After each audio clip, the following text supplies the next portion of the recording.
And hello, everyone. My name's Tom, and this is my ASD journey. Pardon me, I'm hoarse tonight. I'm not sure why, but anyway, this segment is going to be my Autism Inside Out segment. This is some notes I have of my Thanksgiving Day vacation. I went to go see my sister. And it was an interesting visit on many levels. I have not seen my sister and her family for about 15 months. In that time, I have learned that I was neurodiverse and have been adjusting to being autistic and dropping all the masks and changing.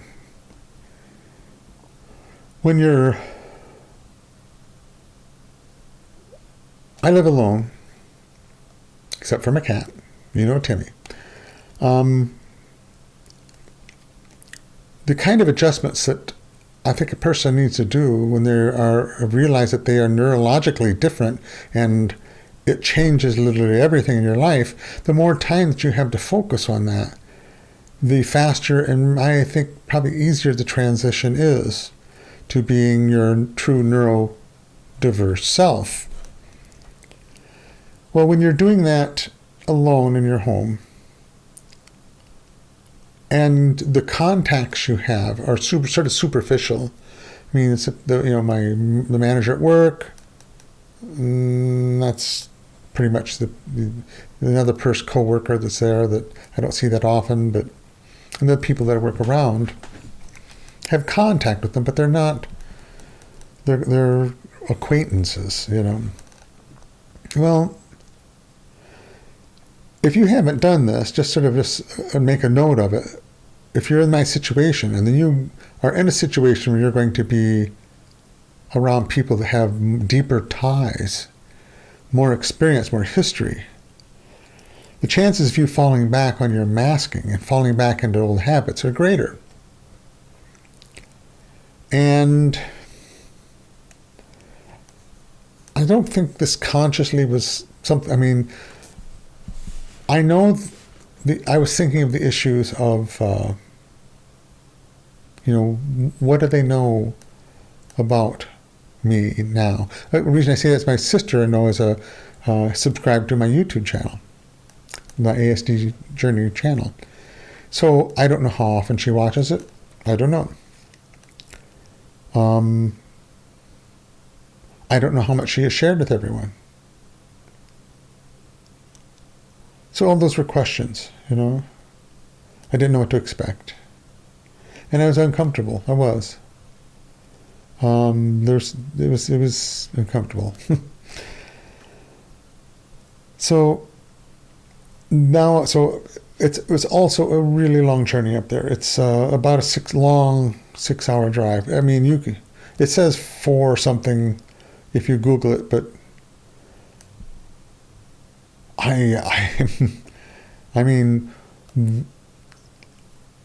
the traffic, this is up in Michigan, where my sister lives, and I'm in Ohio. Ohio, they're pretty strict on speed. You might get 5 over, but if they're out looking, you better go the speed limit. I know that within the first half hour, 45 minutes, I probably crossed paths with 10 patrolmen, and they were giving people tickets, or at least stopping them. I was up in Michigan, and it's a longer part of the journey. I saw two total, both coming and going. So anyway, and the speeds up there, it's 80, speed limit's 70. Everybody goes at plus 10.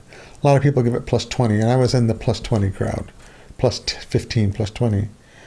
Not all the time, but I was up there. There's a lot of stress when you do that. There is. So it was a long drive. When I got up there, really good to see everyone. I'm very, very fortunate to have loving, wonderful family. I mean, I couldn't ask for better, seriously. Great people, and I do feel loved. I am loved, and I'm accepted. And this is one thing I'm, you know,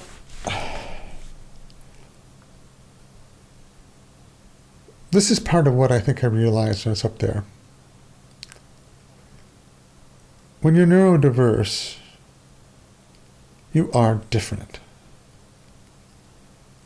And that difference separates neurotypical and neurodiverse in ways that, I mean, it's like being male and female. You can be friends, you can be lovers, you can be whatever, but you're always going to be male and female. And I think just like there's a, what do I call it, a camaraderie or whatever, between, you have your men have their men friends and women have their women friends, and they seem to need that. Well, I think we need that too as neurodiverse people. And it's a puzzle to me because I don't quite yet know how to, all of this is still so new to me. And when I say it's new to me, I really do mean that it's sort of like starting over. And I mean as a child starting over. Yeah, you can intellectually fill in a lot of the blanks, but the bottom line is that there's a lot of experience that you don't have. I mean, there's some things you can't fill in. And that's sort of where I'm at. I think it made me feel even more neurodiverse to see them. And that's a good thing, but it is also, it's difficult. It's an adjustment.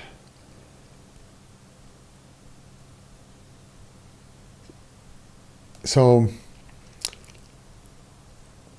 that's what this weekend was. I mean, I was sort of guarded. I could feel the tendencies to want to mask and did, not knowing what they knew. I mean, if they were all neurodiverse, I would probably STEM. I would probably rock. I don't think I'd have the need to go any more than that because I don't think there'd be a stress level that would warrant that. But I guess the reason I'm saying all this is because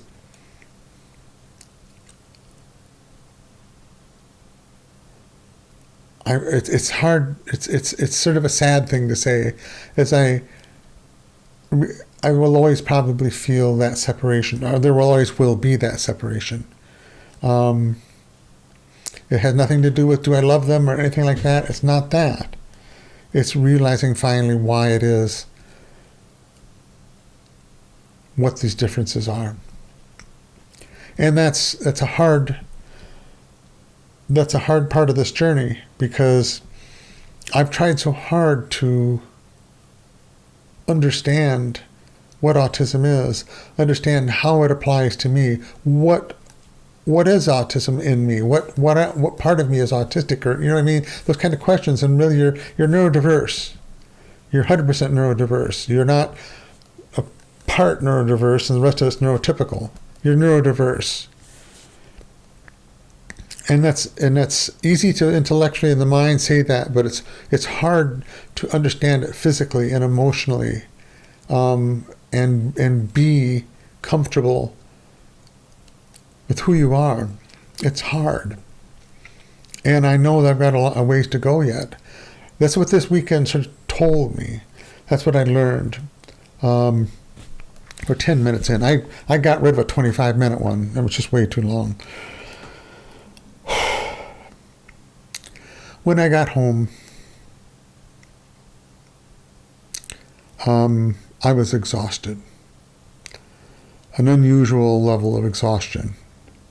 And I thought it was sort of the trip, the drive itself. But I think it was dealing with the emotional side of the journey, and taking that next step closer to,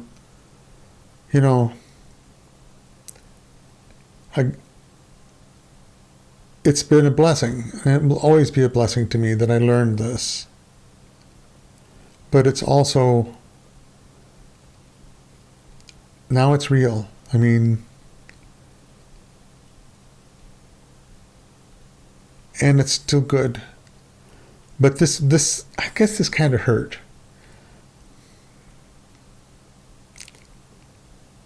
I think,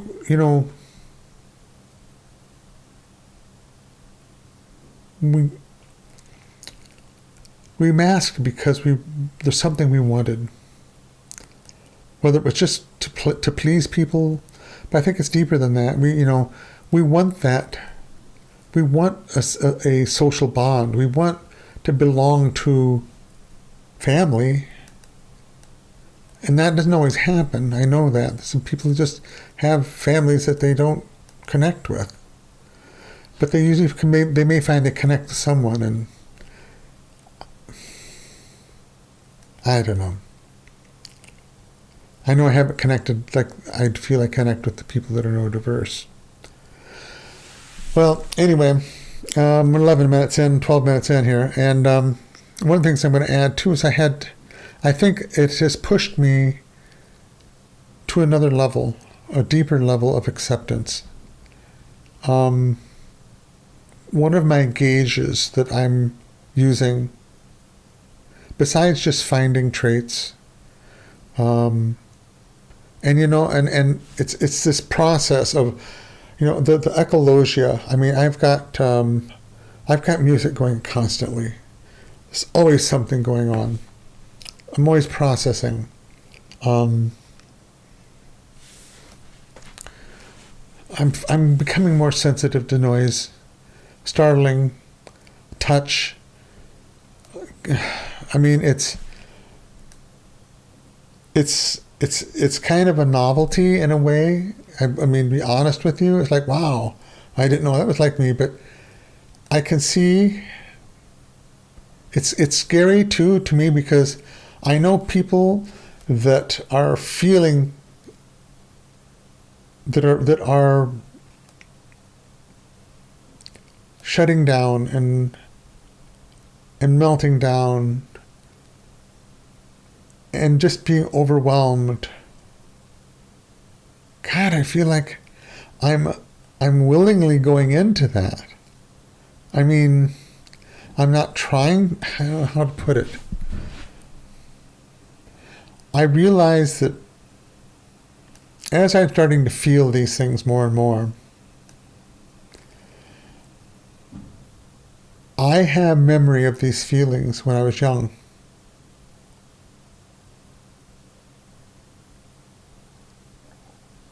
And it is a bizarre feeling because it sort of takes you back to those times. God, it's almost like there's a part of me that stayed, that was still there at that age. I don't know if anybody knows anything about that. That could be possible. I mean, not that I'm really, part of me is 12 years old, but mentally, developmentally. Anyway, I had something happen to me yesterday at work that was, I don't know if it was circumstantial, then it would be rare, or if it's something that's going to be more common. I was exhausted. I'm still, this is Tuesday night. I came home Saturday. It hit me really hard Saturday night. Sunday, I was tired yesterday. I'm tired today. Better, but I'm still tired. But yesterday, combination of work stress and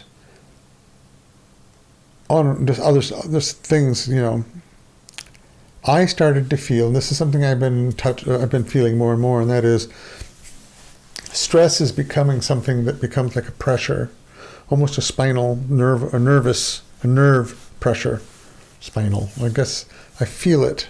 I do. I feel it. I feel it very much spine. It's hard to describe. It's maybe that's not even accurate to put it that way. But as I sat down to lunch, I started just feeling an overwhelming sense of anxiety or stress. And a lot of times I can sit there and just a gentle rock. I don't, I doesn't seem to help to rock harder.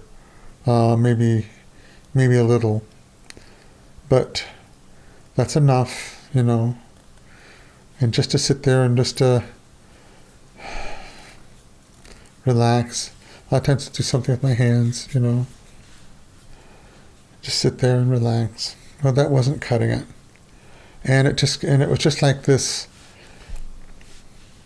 You talk about fight or flight, that you go into that kind of a mindset or whatever it is, and I would call it like a panic. Maybe that's what a panic is. I don't know. But this is uncomfortable for me to talk about because it's so unusual to me still. Rocking is getting a little bit more common because it's something now. It's just, I sort of like in my head I've said, people rock. There's rocking chairs, and it's not that unusual to see somebody sitting there, I don't think. Maybe I'm fooling myself. Maybe it is really, really weird to see someone rocking, but I found that it was just this kind of I can just almost recreate it.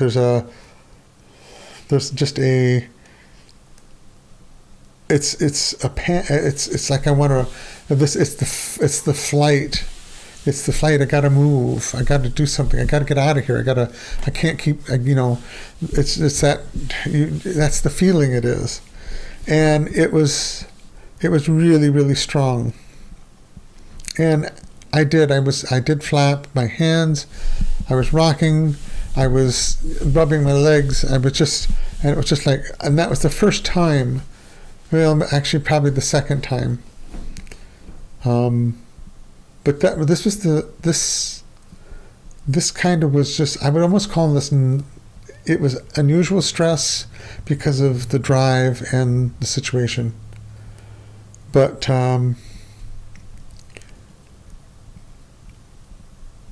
I guess the whole point of this is that, look, I just feel like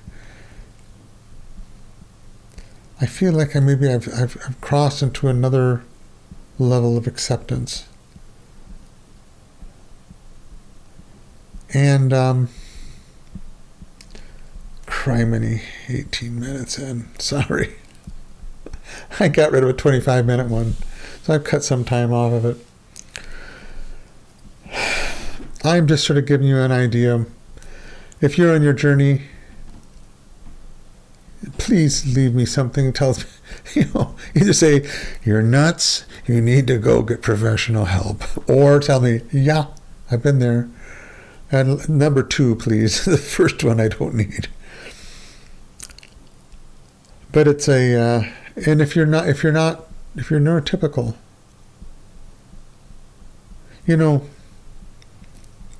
there's so many different expressions of autism. This is my ASD journey. This is Autism Inside Out. I hope this is of benefit to somebody. Thank you.